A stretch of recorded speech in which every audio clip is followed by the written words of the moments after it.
all know that this startup landscape can be exhilarating, but also really challenging.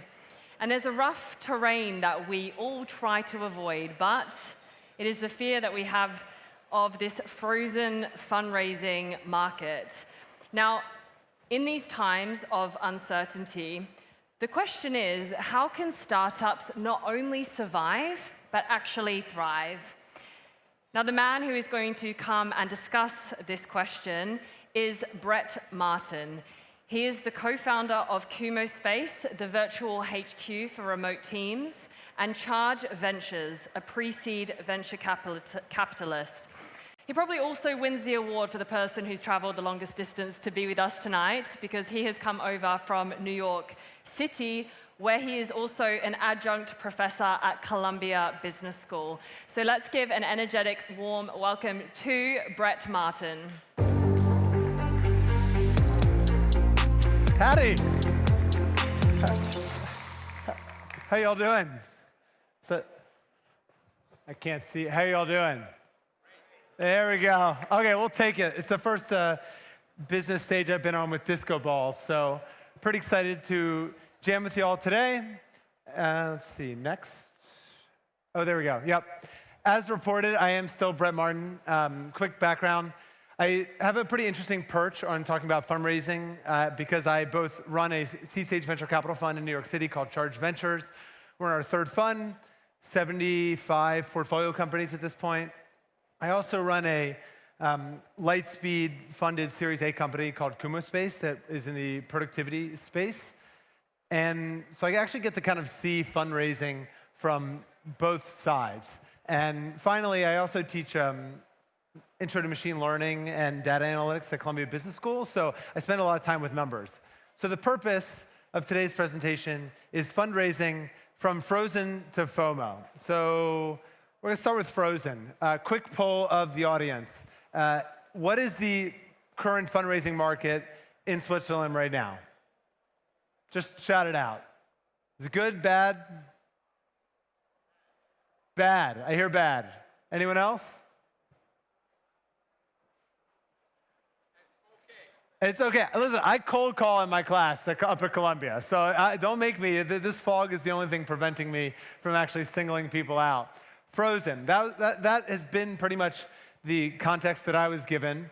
And so I'm going to provide a framework for how to deal with a frozen fundraising market. Who's trying to raise money for their startup? Let me see a show of hands.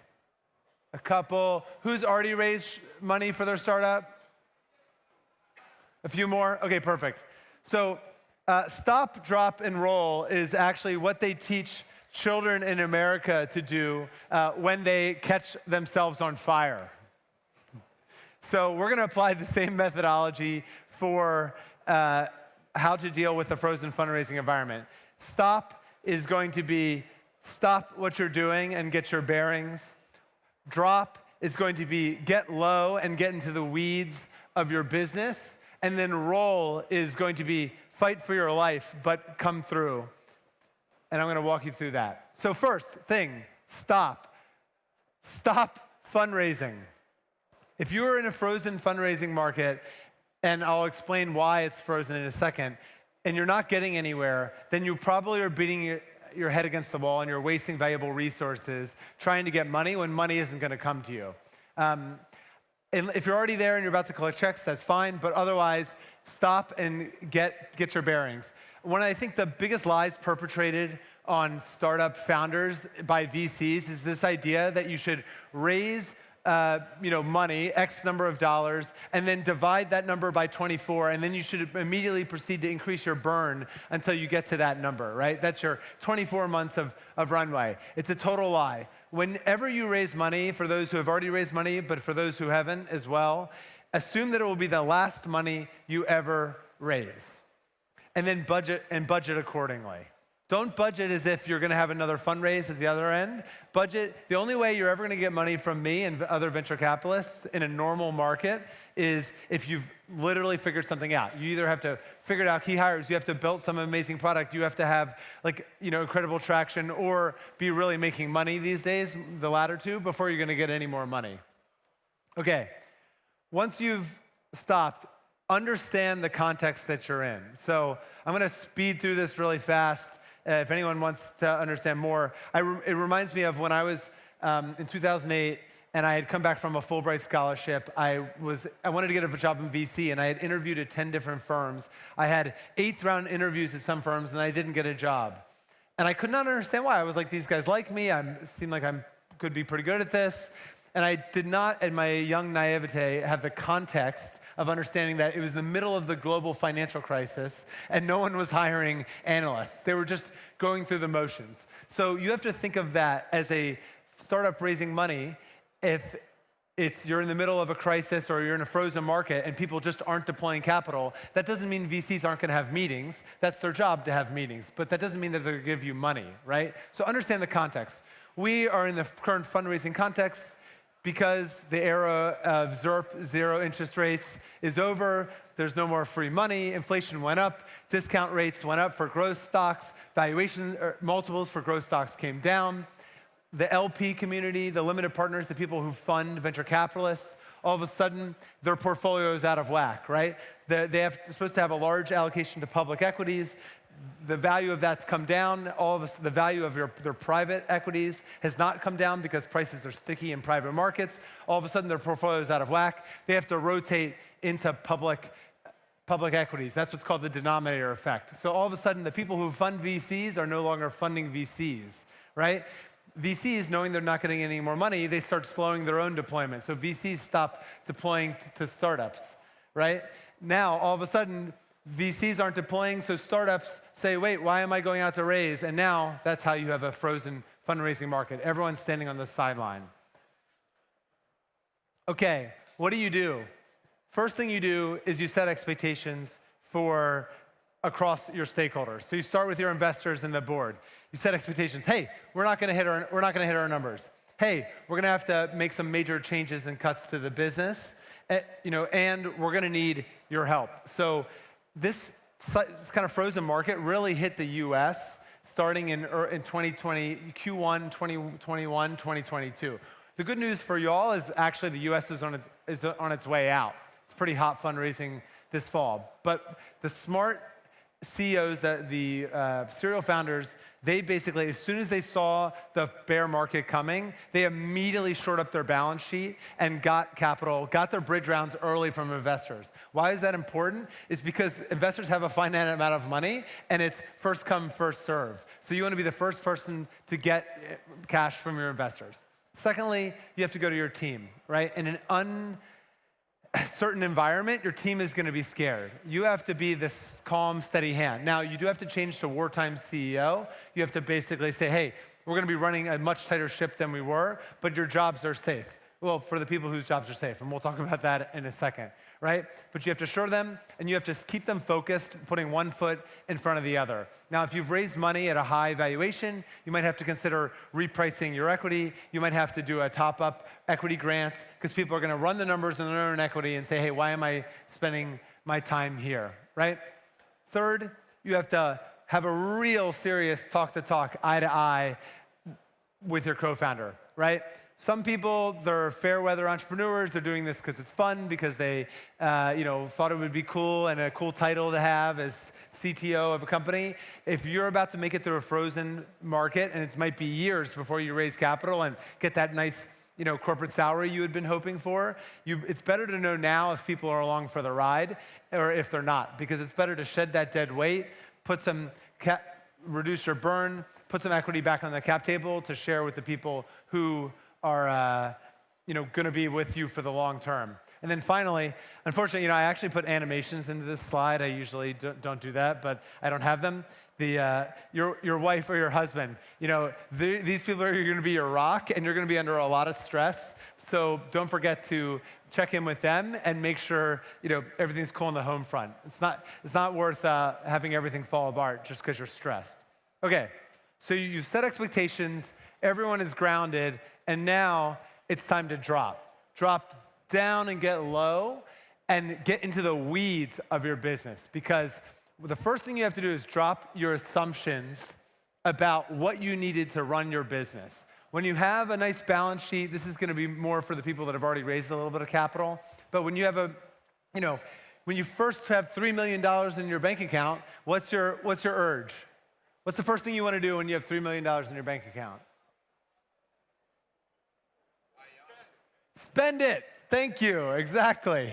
Right? So you got this money, you started spending, you started hiring, you're like, oh, we're going to do events, and we're going to do, we're going to have SDRs, and we're going to have product managers, and we're going to have a social media manager to make sure we have a really filled out LinkedIn page, right? All right.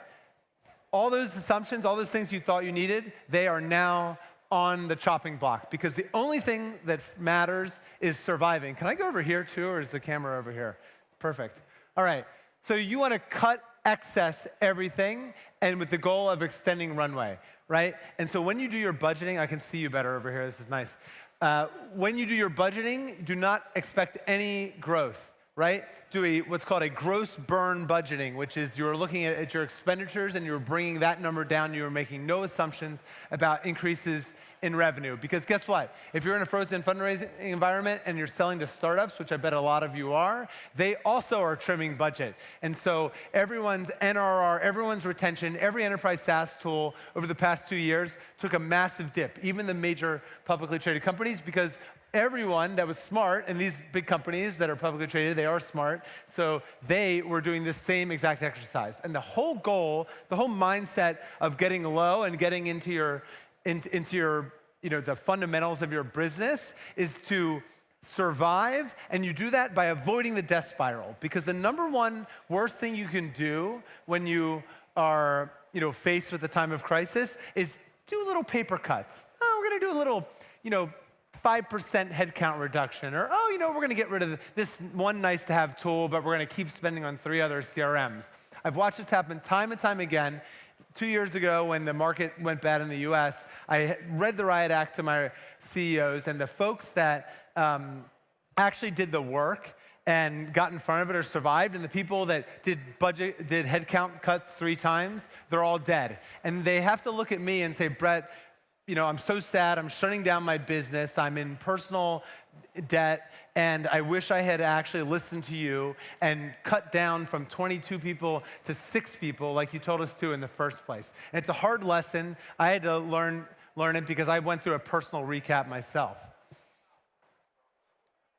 Okay, now we're gonna get even more tactical, because that's the theme of this. Okay, so we're trying to survive, we're trying to put all these cuts up front to make sure that we're around in a couple years. How do we do it? First thing, probably your biggest line item for every startup here is your head count. Slash it.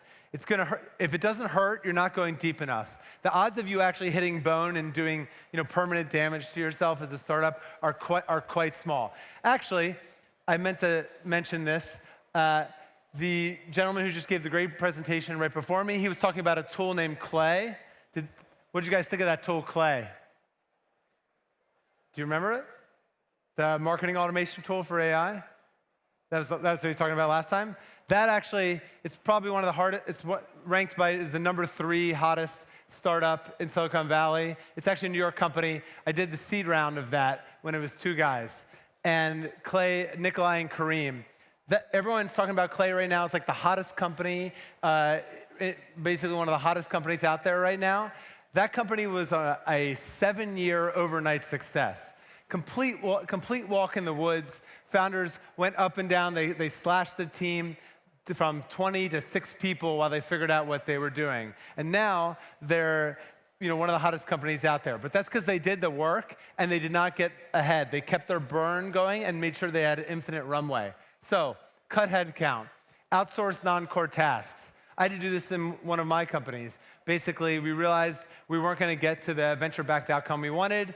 We had to, unfortunately, let go of 65% of our team members and then basically move those jobs overseas. So we realized that, hey, those things that were not core, they could be outsourced. Use great AI tooling to make people more effective. Audit expenses. Literally, line by line, every single expense at your company, look at it and start looking at it every month. You'll be surprised how much crap you're spending on. Renegotiate contracts. You can immediately start talking to your vendors, particularly if everyone's experiencing some sort of disruption like there was in COVID, for example, right? That's the best time to renegotiate because you know what? Everyone else is. So people are expecting it and they're looking for it, they'll know it's coming. Not only can you do it with your vendors, but you can actually renegotiate with your customers. You can get better terms, you can get more time to pay off things. Get rid of side projects. There's no such thing as 20% time during survival mode. And you'll notice I actually saved cutting marketing till the very end because the goal here is that we can't save our way to success. So we still want to keep growing, right? But what you can do is you can trim questionable ROI channels, right? If you have demand marketing and you have performance and you know exactly what you're getting, that's probably the last thing to cut. When you're doing this, make sure everyone on the team is involved. All right. Any questions on the cutting? This is how to survive, right? Remember the whole premise of this presentation is to survive. Now that we've gotten lean, now we can start thinking about how to roll, right? So the whole premise of all these cuts is to show you that you can do more with less.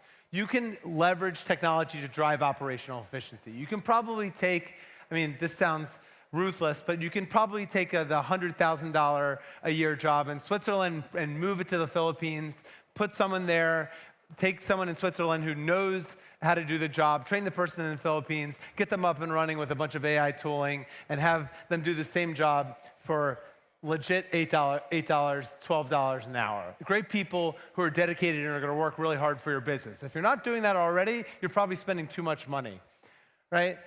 Improve your cash collections. That's like I was saying. You can basically talk to vendors. You can talk to customers. If you have any money sitting in accounts payable, you should be on that like wet on rice. Also, remember, there's other ways of getting money than venture capital, right? So non-traditional sources, revenue-based financing, things like Clearbank, things like Stripe Atlas. Now, I will say, this comes with a strong caveat that, be very careful about taking debt. I've seen so many companies go down because they took a little bit of debt during the good times, and then now they're getting crushed under interest payments. So do this very gingerly, right? But there's other money out there. We're in Europe. I hear they give out money. The government gives out money here. Just messing with you, come on. And finally, move from fixed to variable costs. So anything you have a fixed cost, if you can move it to variable, that will give you breathing room, especially if you have lumpy revenue. So if you have an office, get rid of it, everyone passes to WeWork. Again, the whole goal here is to get scrappy and get everyone involved in your company thinking that way. And then once you have done these things, you can actually start being on the front foot again, right? Because this is not a presentation for losers. It's not a presentation for startups that are dying. This is a presentation for people that are going to win their market. But the whole point is you got to get lean and you got to get in the weeds before you have a chance to do that. So we talked about how the market's frozen. The truth is the whole market's not frozen. The truth is the market's frozen for some people. In the US, you've probably heard of this thing. It's called AI. It's a red hot market. Companies are getting funded for 100x revenue multiples, 200x revenue multiples. Brett Taylor, former CTO of Facebook, and he was the president of, what's that big company? Salesforce. His new company has 20 million in revenue. He just raised at a $4.5 billion valuation. So the truth is the market's not frozen. It's just frozen for certain categories. If you're in consumer or prop tech, right? Like, you can't get money. But you have to understand, it's not like that for everyone. So the question becomes, how do you ride the wave? And I'm not suggesting you pivot. I'm not suggesting you pretend your product is, AI is something that it's not. But what you can do is think about how AI can improve your business, make it more efficient. I've already given you a couple ideas for how to do that. And then put the little twists in there, the little bells and whistles for your customers, so the people who are buying, because guess what? Everyone who is in procurement right now is figuring out what their AI solution is. Every CEO has told every person that's buying software, figure out what our AI angle is, and you need to be part of that demand, right? So make sure you're riding the wave, but remember the Bezos quote, which is, don't focus on the things that change, focus on the things that stay the same. That's how you build an enduring company, right? So you want to double down because we trimmed all the fat. We got rid of any non-core employee. We got rid of any non-core business line. We got rid of our 20% time. We're doubling down. We're focusing on the core of our business, and we're really engaging with our customers, right? We're leaning in. We're saying, hey, what new AI solutions and services that are adjacent to ours can we serve you? And we're actually expanding, engaging our customers, and we're expanding our accounts. Right? So when everyone else is on the back foot, everyone else is cutting marketing, everyone else, no one's doing sales anymore, you're out there and you're aggressive and you're on the front foot and you're taking share. And that's how you thrive. Now, is there anything weird? I got 4 minutes left. Anything weird about this presentation? What do you think? Did you come here to learn about fundraising? Right? Well, this is the uncomfortable truth. What's the uncomfortable truth? Anyone take a stab at it? What's the uncomfortable truth about fundraising?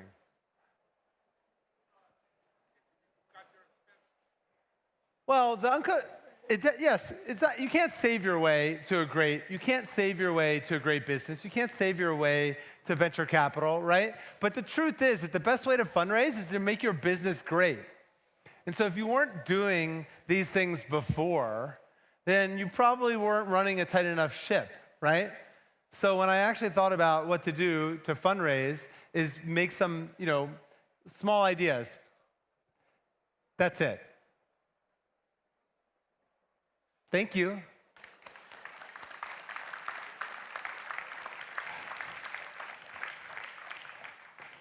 I'm just kidding. But what about fundraising? All right. I already told you, and the leader was in the title of the presentation. Fundraising is about FOMO.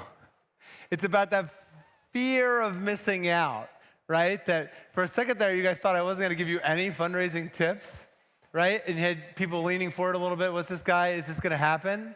All right, okay. So here's fundraising. I'll lay it out in the next, I think I have a few minutes left. Here's the tactical advice on fundraising. Okay, first thing, understand your customer.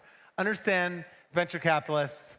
Basically, VC is like the clickiest possible industry of straight white guys you can possibly imagine, and they act like a bunch of middle schoolers. They want to be cool, but they want to be validated by their peers, and they really hate missing a deal. That's the worst thing, right? You can lose 1x all day, but if you miss 100x, you're out of your job. So the point is that you have to leverage VCs, basically social fear and middle schoolness against them. And you have to control their access to you. Here's the recipe for it. So my advice is whenever you want to raise, pick 4 or 5 VCs, meet them on your terms, and then close them. And it's not about, actually I had this conversation with a young lady outside in the conference hall. She started trying to sell me about her motion capture technology, which I actually thought could be quite cool, but I told her I had already lost money on a company like that 10 years ago. And I have scar tissue on that wearable front, and I'm probably not gonna make another investment in that space. And she said, well, what if I, tell you this or that? And I was like, don't waste your time. Because it's not about convincing people to launch your startup, it's about finding the believers that truly believe in your vision and your product and getting them on board, right? So the first thing is start your fundraise today, but don't do it by reaching out for money, but by picking these 4 or 5 VCs. Okay, do your research. Always have your CRM, always be filling this Google Sheet with prospects, firm, partner, stage, email, relevant, deals, notes, reason for pass. You can add that eventually. Every time you meet up with your CEO, founder friends, talk to them about their investors.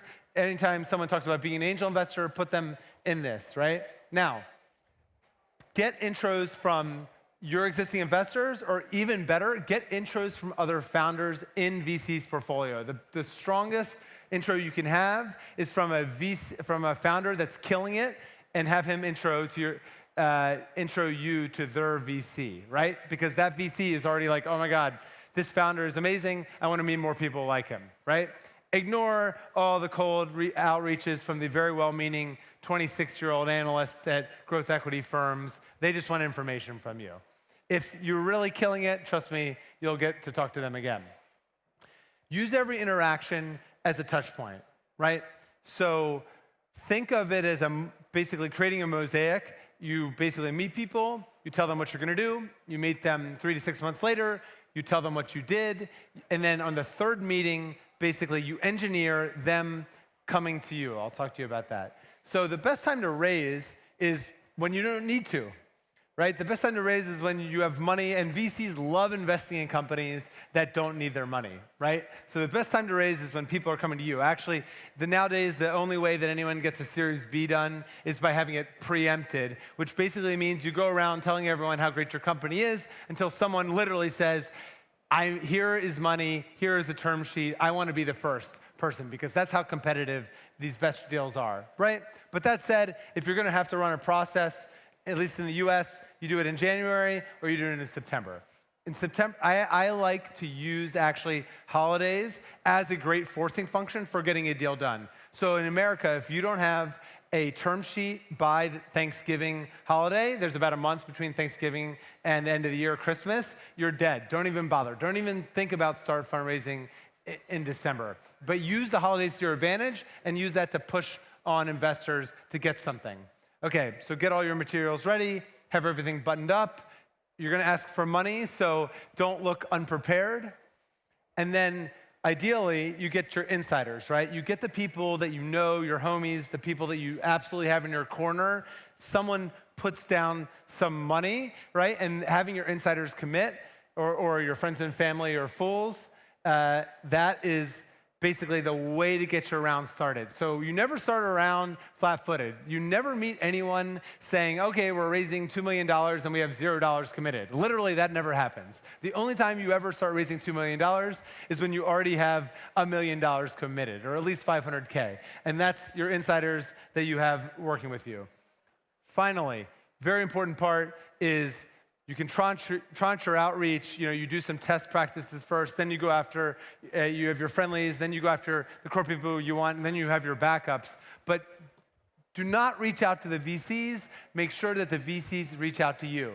And that could be from a warm intro from one of their founders, from one of your investors, or best yet, engineering press hits, engineering some way so that they're gonna hear about your company and they're gonna be like, oh my gosh, I haven't caught up with Brett in 6 months and now I'm seeing him on TechCrunch and I'm seeing all this traction he's getting. He must be getting bombarded by VCs. I gotta go catch up with Brett. Because that brings them on your turf, right? And so then once you start, you are trying to fundraise all the time. I see so many founders screw themselves by basically trying to do 10 things at once and sort of fundraising. It's like, no, you fundraise or you do not fundraise, like Yoda, and you have to prioritize the people that lean in and get back to them really fast until you think they're interested, and then you can start to slow play them.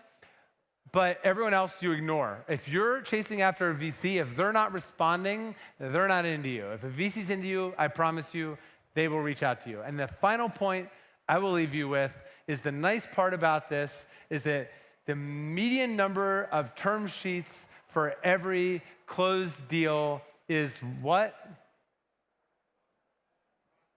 One.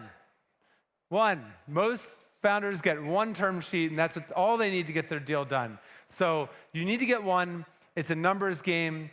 Get that first one on the table. Then you can start to create a competitive process. We're not going to have time to talk about that, but get that one deal, and then you'll be done.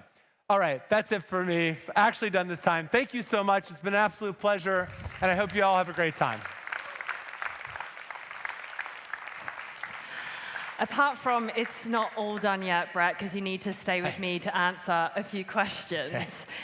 There are a few that have been submitted from the audience, and we first have Marcus, who has asked, how do you defend your valuation if you are really running out of money?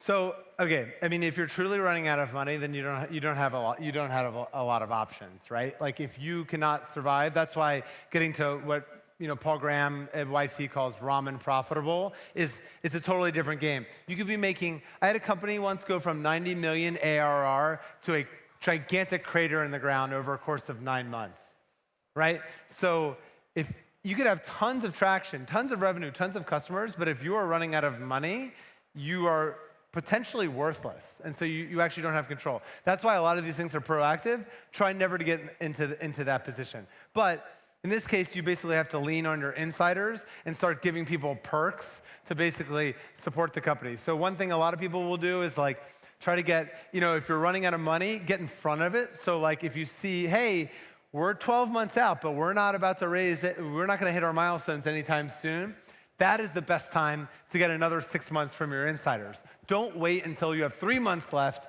to get 6 months from your insiders, because then they're gonna be looking at the same falling knife as everyone else. So again, it's about being proactive. Yep. Next one here from Tom. Facing challenges between local VCs and international VCs. Don't know exactly the challenge here. Maybe differences between local venture capitalists and international. I don't want to just start spitting out generalizations about US versus international VCs. I mean, what is Tom in the audience?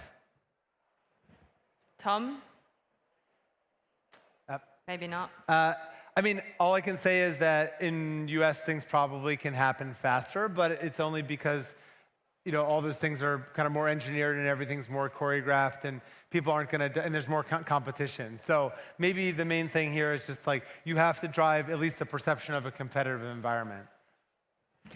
Next question from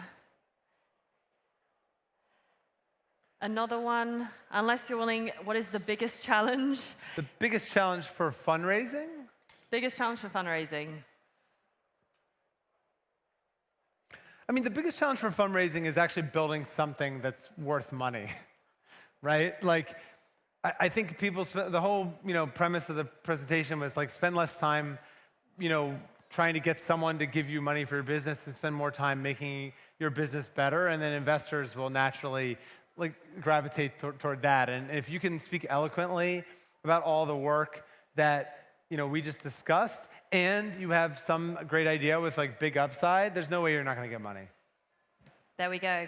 Thank you very much, Brett. Recover from the jet lag. Okay, thank you. Have a great day.